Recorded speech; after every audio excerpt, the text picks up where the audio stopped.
A quick check-in pretty much with Kaveh, myself, and Miss Kim. We haven't been that busy coming in January, but February we'll start picking back up. So I'm going to pass it over to Kaveh and let him talk and give us some updates, and then I will follow him.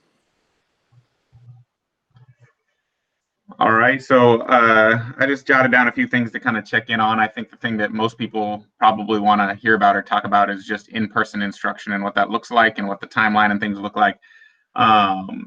It's consuming Tina and I's life right now, it feels like, as far as trying to figure it all out. But essentially, I think I tried to spell it out a little bit in my email this week and in the email kind of before of what the differences are between the two. But essentially where we're at is there's about 14, 15 schools in the district that are ready to kind of roll a very small scale limited in-person instruction, which is really going to be targeted for our school at students that are struggling to engage or have struggled to engage in online learning for the majority of our time away.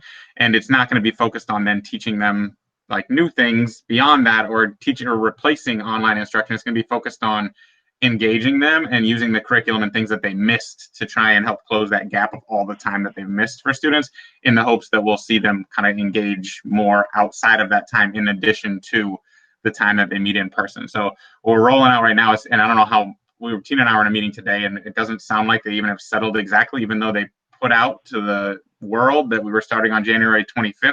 It doesn't feel like we're going to start on January 25th. There's still some kind of details and things to be worked out, but it'll probably be like at most 20 students to start and just focused on trying to engage them and build the skills that have been missed over that time. But I think as far as looking at when hybrid will happen, that's going to be when we have teachers that have the opportunity to be vaccinated. So once every teacher has the opportunity to be vaccinated, and I say opportunity because not every teacher wants to be vaccinated, but we need to make sure they have the opportunity to before we say that they have to work with students. And so it sounded like we're probably going to get some good information around that and hopefully a pretty spelled out plan on Monday about what the vaccination rollout is going to be for staff. We were able to get a couple of our staff starting their first dose of vaccines last week because of a caveat of being able to get some mental health professionals in. So some of our people that kind of are on that line of school and mental health were able to already start that. And so as soon as we have the opportunity for teachers, we'll roll out at BEH of making sure we get all of our teachers that want the vaccine rolling out and figure out how we get that to happen for them. Once that happens, then I think that's when the district will look at being able to open hybrid, which the difference between limited in-person and hybrid means hybrid, everybody has the opportunity, every student has the opportunity to come back if they want to. In limited in-person, it's going to be, Tina and I or Troy or whatever calling families and saying, hey, we noticed that child's really struggling with engagement right now. Could we offer this as a piece? And it would be like 2 days a week for 2 hours, 2 hours each time. And it's outside of the time of when live meetings happen so that we can try and build the skills and kind of fill the gaps so that we can hopefully get them to their live meetings the other days. So hopefully that answers some questions. I'm going to pause a minute and see if there's any questions about that or any clarification things, and I'll share whatever I can as far as that goes.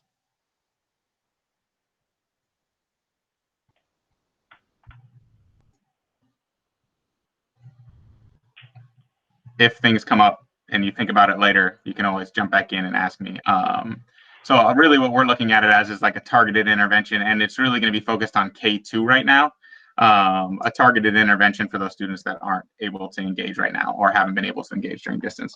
The other thing I wanted to touch base on is just then also, I know I kind of talked about it before winter break, but SEI is rolling out their student coordinator position. And so that's kind of now getting into full swing this week, which is more targeted at 3rd through 5th grade. So I actually like the fact that those two interventions kind of dovetail and meet where we can have every student have an opportunity. But the piece about SEI is just knowing essentially any 3rd through 5th grader that might be interested in getting some support is on the table for that. There's not necessarily like we're going to try and target some specific students, but also if there are students that you feel like would benefit from having essentially a coach meet with them weekly to kind of check in on goals that they set for themselves, personal goals, career goals, which is crazy for me to think about in elementary school, like college goals, those kinds of things, and then academic type goals. They'll meet with them weekly, check on those goals, work on some incentives and motivation, and they'll pop into meetings to see how they're doing, support them with some work, check in on things. So that's something that we're looking at, connecting families in 3rd through 5th grade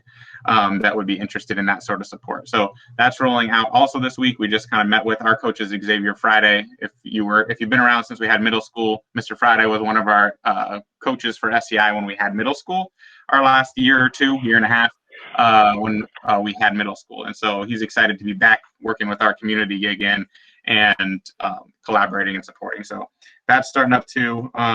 Those would be the 2 big things as far as like engagement, some stuff just to know. MAP testing is coming up, and they're going to actually try and launch it this time with 3rd through 5th grade virtually.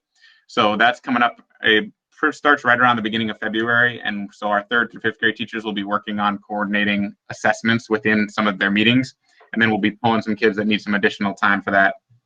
And then similarly, our successful schools survey comes out around a similar time. It's also, I believe, in February.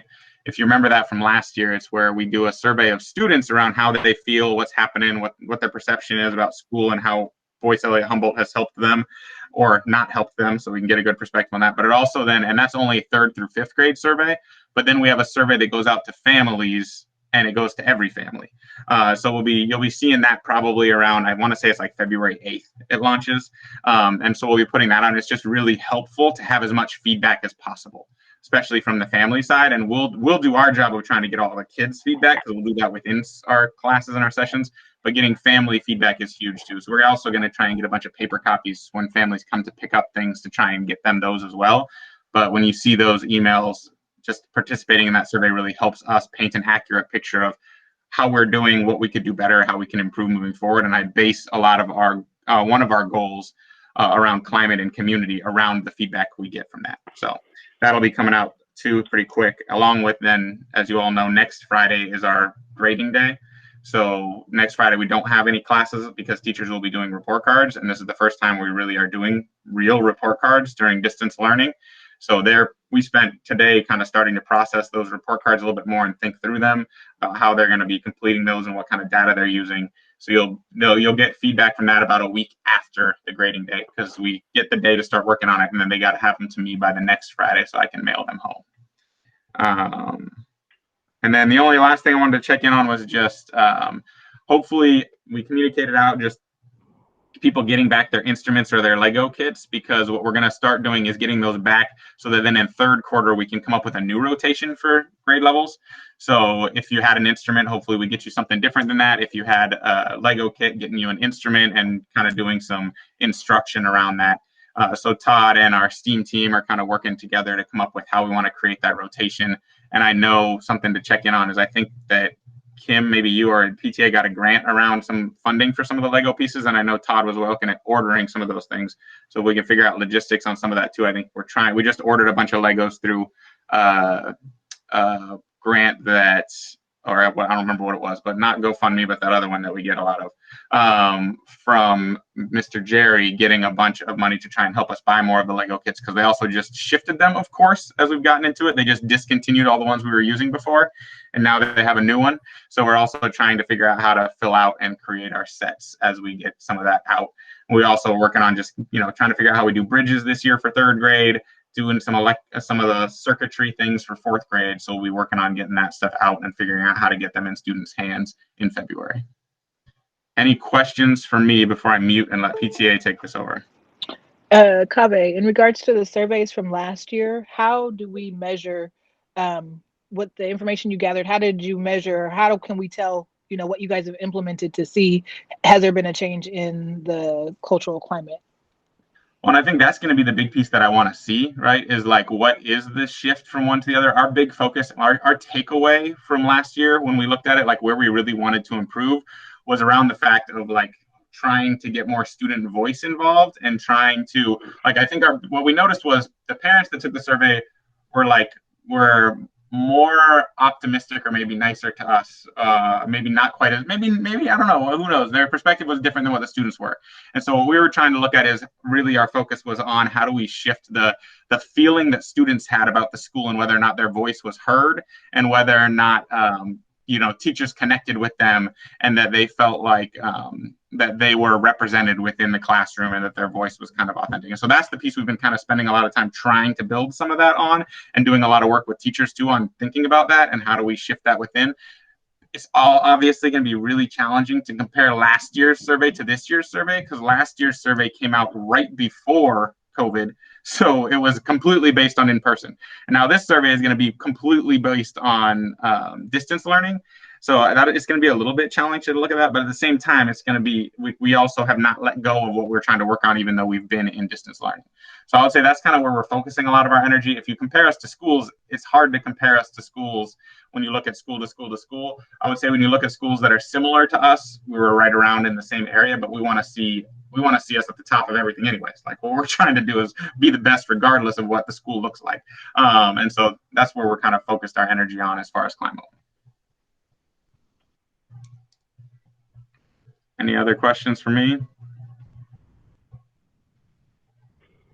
And I do just want to say, Tina and Tiara and Todd and Mama Malika did such an amazing job on the MLK video. If you haven't checked it out, go check it out. And we have some plans, and we've been thinking a little bit. Tina and I talked a little bit. We're going to float it in some of our climate and equity teams tomorrow on our plans for Black History Month too, of kind of what we're going to try and do school-wide. So stay tuned for that as we kind of roll closer. Thank you, Mr. Cave. I guess I'll do my president's report. It'll be short and sweet. The end of last year, we did our food drive, our first COVID-19 food drive, I guess. So we had to revamp it and do it outside this year, which seemed to move a little bit smoother. I want to thank all the people that volunteered and came out and helped to pack up boxes and pack up toys. It made it move so much smoother. This year we had lots of donations of gift cards. So every family not only went home with enough food for the 2-week break and the holiday meal, they also got gift cards to be able to supplement some of those things that we weren't able to get. So that went amazing. We as an exec team met yesterday, and we're talking about ways to engage with families more. It's been a while. I think our last engagement was in October. So we have decided to do a Cupid Shuffle drive-through, and we will have families come on February 11th from 5:30 to 7, and we'll have them drive through and pick up bags of goodies for each of their students at their grade level. So it kind of gets a little bit of the normalcy of Valentine's, what we would do at school when we passed out the Valentines. Cupid will make an appearance through the event. Like always, this will be Cupid's last and final run. So we'll do that. Probably have some music. Just make it real festive, and so everybody can feel the love. Asking parents to bring, probably starting next week, I'll have a flyer out asking families to drop off Valentines to their classes so we can put them in each student's bag. And if the families are not able to purchase Valentines, feel free to reach out to me, and we will make sure we get you guys Valentines for your students to make sure that they're able to have them. I see Miss Lauren on there. Got a little bit of work for you to do, but not a lot for the teachers. Just want teachers to be able to, make a bag for each of their students. And if you guys want to add anything to it, that'll be great. We'll also have a coloring sheet that students will be able to color and turn in and get a prize. Just trying to find fun, engaging ways for the students to connect with their teachers. And if there's any teachers or EAs or any faculty at all that wants to come out and volunteer and dress real festive, that will be great. I will have my exec team be my little helpers this year, since I don't have any student council, which is a bummer, but I think it still will be fun. If you guys have any ideas, you guys can email us and let us know. So that will be February 11th from 5:30 to 7. And And we'll probably have a few extra bags for, siblings, or just extra candy to pass out, or snacks for those extra siblings that come in too, because it won't just be our students. I think that's all I had. Anybody Hey, have any Allie, questions? can you quickly, I don't know if I heard you say, but could you quickly mention how many families and maybe approximately how many people were served by the food drive? Yes, so we served 50 families. Might have been a few more after the winter break, after we broke off. So we did 50 families this year. So 50 families were able to get turkeys and hams and the full shebang. Some families did not pick up, but we were able to get them to them after the break, after we went on break. So I think we exceeded our amount of last year when we were in person, which was good. We took names all the way until that Thursday, and I even made boxes for people that same day, Friday, just to make sure everybody went out on break fed. So I will try to write something up to let people know how we did it this year. So hopefully it'll move just as smoothly this next year as it did this year. I think this year was the most smoothest running run so far. Just even being outside, it just seemed to flow a little bit better. But yeah, so we served 50 families. A couple quick ones, Allie. First was if we have extra Valentines, we also could, if you wanted to, have some ones at the school, and I could put out to families that if you need them, stop by when, and you could pick them up to take them home and then bring them back to drop off. Yeah, perfect. If we wanted to do that, we could have that as an option. And then also, if we have some extras, I could also try and get staff to be filling some out too, to put in people's bags just to help out, because I know that pickup, we get like a portion of our students that come in and are able to pick up and do that, but it might help fill some of those bags for kids too. Yeah, for sure. So yeah, anybody can fill out a Valentine, make somebody's day. I think the kids will like that. I think that's the greatest part. Kind of sucks going in Walmart and seeing all the Valentines and not being able to go to school and see your friends. So this is just another way for them to be able to connect. And I know a lot of people liked the Harvest Fair drive-through, which was really fun. So I think that's all I have. If nobody else has questions for me. All right, Kim, it's you. Okay. Yep, just saying.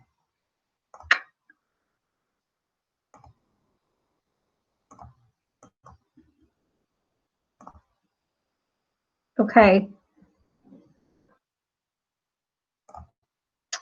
I'll do a quick fundraising update through today. We had a dine-in fundraiser hosted by Atlas Pizza last week that brought in $234. So thank you to them. We don't have any other dine-in nights scheduled for this year. But I've been in contact with Porque No to try and set up a similar dining night where a portion of proceeds go to the PTA.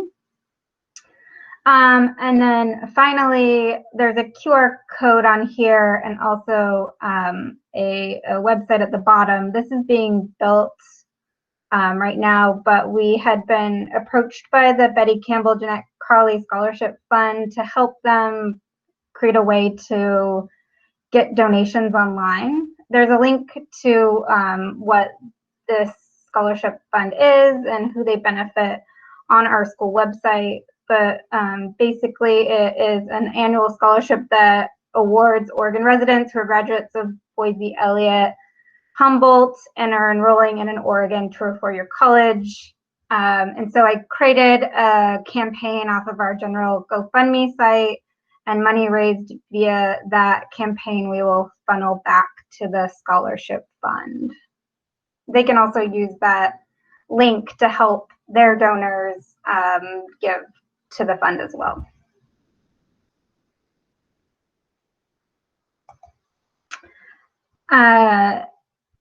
Kaveh mentioned, but we did receive the continuation grant from TikTok that was in, we were recipients of the first $5,000 grant that went towards hunger relief for our school because of COVID-19. And then we went ahead and applied for the continuation grant, and we're one of 20 recipients from TikTok to receive that in the amount of $2,500. Those are going directly towards funding the at-home Lego kits and curriculum for students. I just wanted to quickly say that there were only 40 recipients nationwide of all the grants, and then the other 2 donors give out shout outs there. Kaveh, the plan was that we're not going to receive the funds until February, but Saran was going to write a check to the school or the appropriate party so that the Lego kits could be purchased and you could continue on with the project without having to wait for the funding to drop from the grant. Okay, awesome. Todd wasn't able to be here today, so I told him I'd ask the question because he was starting to order things to try and get him ready. So I'll let him know to just connect and we'll work it out with Alyssa in the office. Yeah, so I guess she would just need to know if it needs to be written out to the school or whatnot. Okay. And then I did as well about a month ago, and they take a longer time to review, but applied for a grant for those Lego kits as well from On Point. And so I'm waiting to hear back. Nice, thank you. Yep, and then just the other ways that you can support the PTA. All the information is on the website and my contact information. That is all I have for now.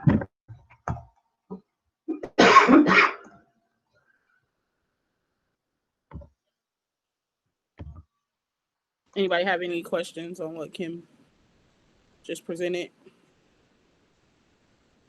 I'm assuming you're going to put that that link to the GoFundMe up on Facebook or through email or the usual channels. Oh yeah, it's not. I haven't. I built it, and Kaveh probably saw the email today. I built it, and then I sent it to the people who run the scholarship fund, who chair the scholarship fund, and they haven't really even responded to it yet. So I wanted to make sure that they have a chance to edit it while still having a chance that people could begin donating as they see fit or they want to.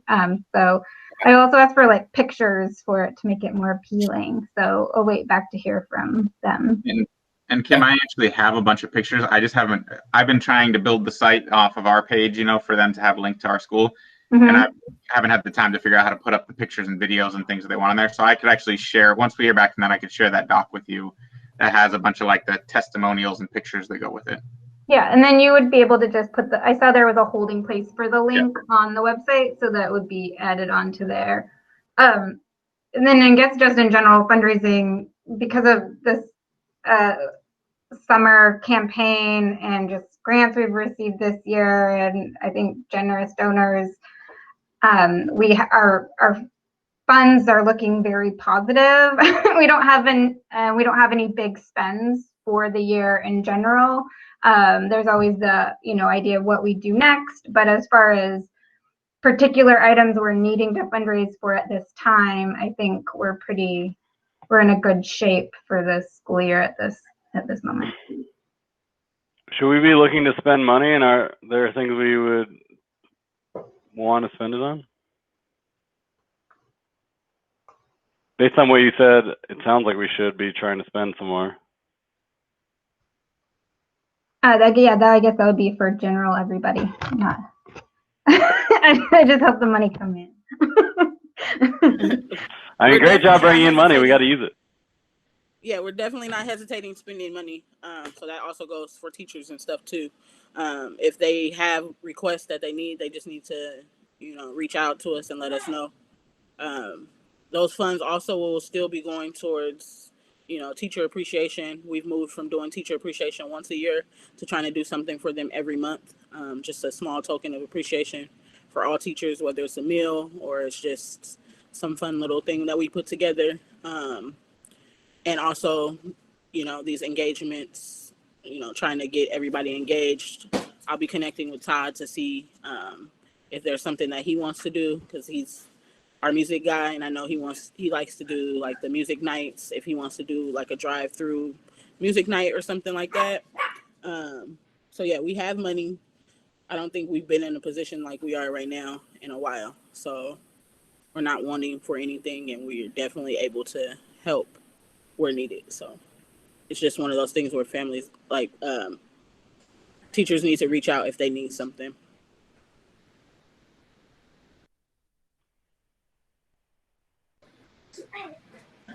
What are the rules about using the outdoor spaces to meet up? I know if we were invited, my family would show up. I mean, my perspective is that playground and all that is a public space, and so I think PTA can organize things safely as they would see fit, as long as it's outside the building and social distancing and things.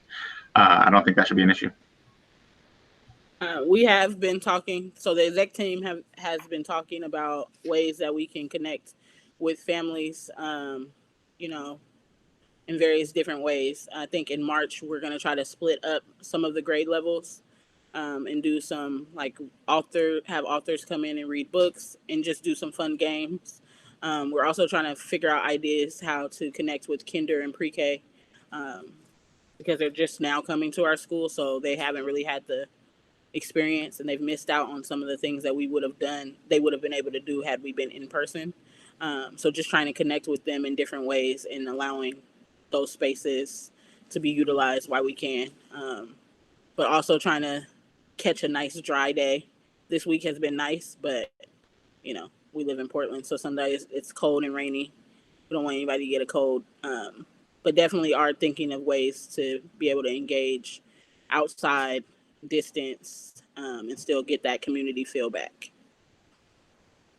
When we get closer to spring, maybe it would be nice for us to think about how do we set up, and it might be helpful to have PTA volunteers for this. How do we set up fish stations for our first graders so that we can try and get those fish all cut and ready and do like stations for painting them or decorating them spread out on the playground, and then be able to roll that into kinder so that we don't fall behind like we did last year, and we can kind of get those going. So I would love to start putting them up and taking down the ones for our fifth graders this year when we get to that springtime. And I don't think it has to be like super warm because we have big enough covered space on the back to kind of get started on that. But I think we'll probably need some support manpower wise, and then also with maybe some funding around needing to pay for all of that wood and all of that paint to do 2 pretty large grade levels this year. So just something to be thinking about as we're moving forward too, because I would like that to continue as a tradition as we kind of move on. And I know that first grade didn't get to do that in kindergarten. I'd like to make sure we don't forget about that. That sounds awesome. So yeah, that's is all I had. Our meeting, this first meeting of the year, is always just short and sweet, where we just check in and kind of run through. Next meeting will be a little bit more in depth. We'll have a treasurer's report, president's report, fundraising, and all of that. Also wanted to, where's David go? Did David go? He disappeared in the car. Background, I've noticed. Oh yeah, you have to get in there. Yeah, he reappeared. Okay. David, you want to talk about the positions? I'm not muted. Am I muted? Where's my? You're not muted. Okay. Cormac, I can't. I just want to tell the meeting that we have secured someone has volunteered to become our treasurer for next year, which is a very good thing to have. But we will need a new president, new vice president, and new secretary. So anyone interested in those positions, or if you know someone in the school community who hasn't been to a meeting yet, but it might be the person we need. We just need some new blood, some new energy, and the officers who are doing those jobs now will be really happy to show the new people the ropes. And but anyone who wants to run for president, vice president, or secretary is more than welcome and is very encouraged to do so. That is all.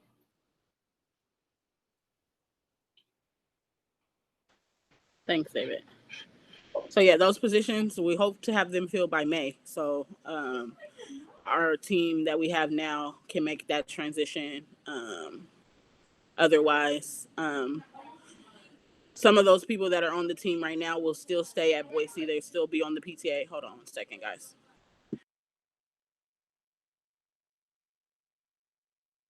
Sorry.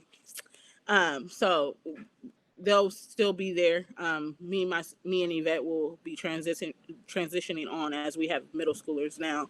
I will still be a part of the PTA. I just will not be on the executive team. So I will always be available to help and make sure that you guys have every resource that I've had thus far in this 4 years that I've been here.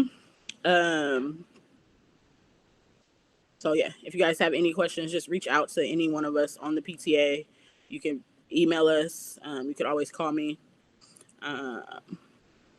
Yeah, we got one position down. I don't think the other ones will be that hard to fill. I think people keep saying that the president position is intimidating. It's really not that bad, guys. It's really not that bad. I can't believe if you weren't crushing it so much, it wouldn't seem so hard. I can't believe it's already been 4 years. So that's all I have. If no one has any more questions, we'll go ahead and adjourn. My kids are getting a little rowdy. So.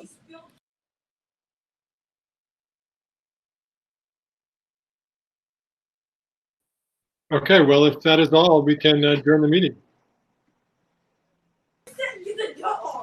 Bye, guys. See you guys next month.